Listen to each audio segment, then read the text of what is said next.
I'm doing my honors in biochemistry. So I guess the most relevant thing to you right now is like how to find like a science prof to kind of supervise a project. So for science theses, usually what happens like you won't be able to have like groundbreaking like cancer solving new idea. What you'll likely be doing is some side project for a grad student who's working in a subgroup of the lab, who's working under like the giant system of the lab supervisor. So like I'm working on like there's like one gene cluster, which this other student worked on, which is part of like kind of the antibiotic discovery group in my lab, which works on the bacteria stuff in general. So like, for a science thesis, more worry about finding a field, a topic you like, and a supervisor you like, rather than like, oh, I'm going to have this great novel idea, I'm going to approach all the best profs we're in, and there's going to be tons of funding, because that's not going to happen. So, like, so with the science ones though, so what you want to do in terms of finding one, so like if you're combining in like a science field, you kind of have already just kind of take some time, like maybe 20 minutes, kind of map out in your mind what are the major divisions in your field, right? So for biochemistry and biology, you can say I work on prokaryotes or I work on eukaryotes. So think of what you like to work on, and then just basically go to the entire departmental listing and go through everybody. Whichever one you find interesting, just shoot them up an email, asking for like an appointment thing. Like, because not everyone will get back to you, not everyone will get back to you favorably.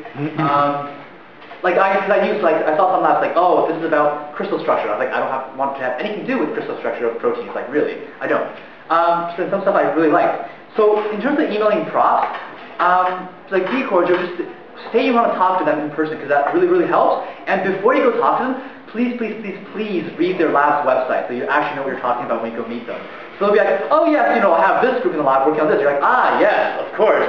Whereas like, because otherwise, they ask you, do you know anything about this? You say no. They're like, oh, okay. Because if they want to take, because like, if you have to take it from their point of view, they're making an investment in you. Like, they're writing the grant and getting the grant money, and they have to spend tons of this money on you as a thesis student next year, right? So you're trying to look for the best thesis students possible. So the ones who are like good are going to be good. Like you can kind of like pre-screen for them in that they've taken initiative to read what your project's actually about. Any other kind of like things about science that you should address? When did you find your supervisor? So so timing, yeah. So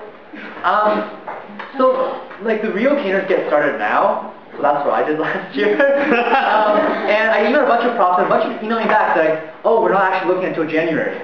But a few emailing back saying, oh, okay, we'll meet with you now. So I kind of want to get it out of the way. So I just accepted like the early bird ones.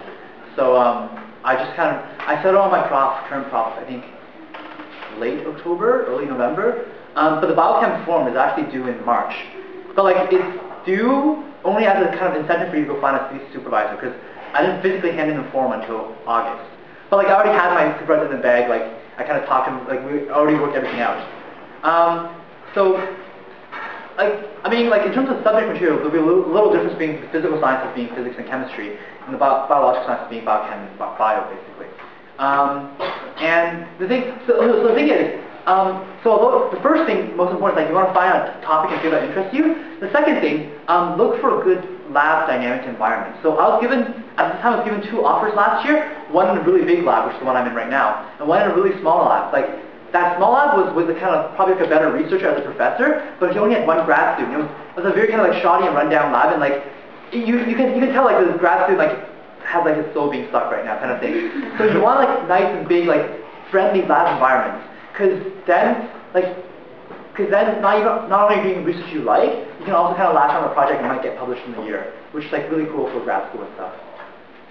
So big labs are good, big well-established labs are good. I mean, by all means, take a chance with a new lab if you want to, but like, be wary when you're looking at like 1 or 2 person labs.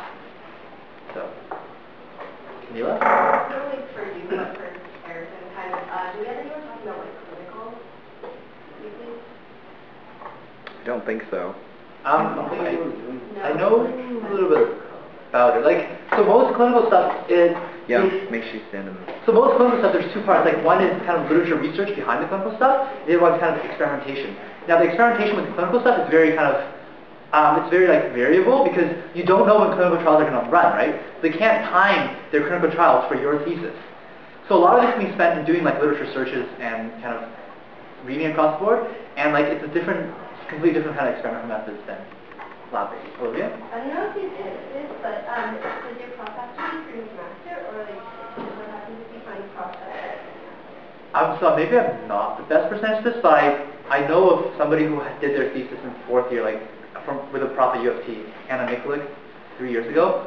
And she was already working with the prof in the summer. So I don't know how she ranked that, but maybe Diane's better to answer that question. You just have a co-supervisor here on campus. Rank the two then. And whose grades you're picking in this, the one that you're working with there, right? Or the co-supervisor. I'll least sign up for like the science thesis course. Usually for biology and biochem, you get your own kind of committee. So like you're basically treated as a grad student at that point. Like you get your own committee, you have regular lab meetings, and your committee is your like thesis supervisor plus like 2 or 3 other people in the department who are going to cross the department who are going to kind of grow you when you present. The other thing with bio and biochem is that if like the lab has enough money, they'll usually kind of require you to stay on the summer before to do work 4 months in the lab, so you can really hit the ground running in September, just like /continue your September work, because it's so much easier to get substantial work done over I'd say like 10-month period than it is over a 5-month period.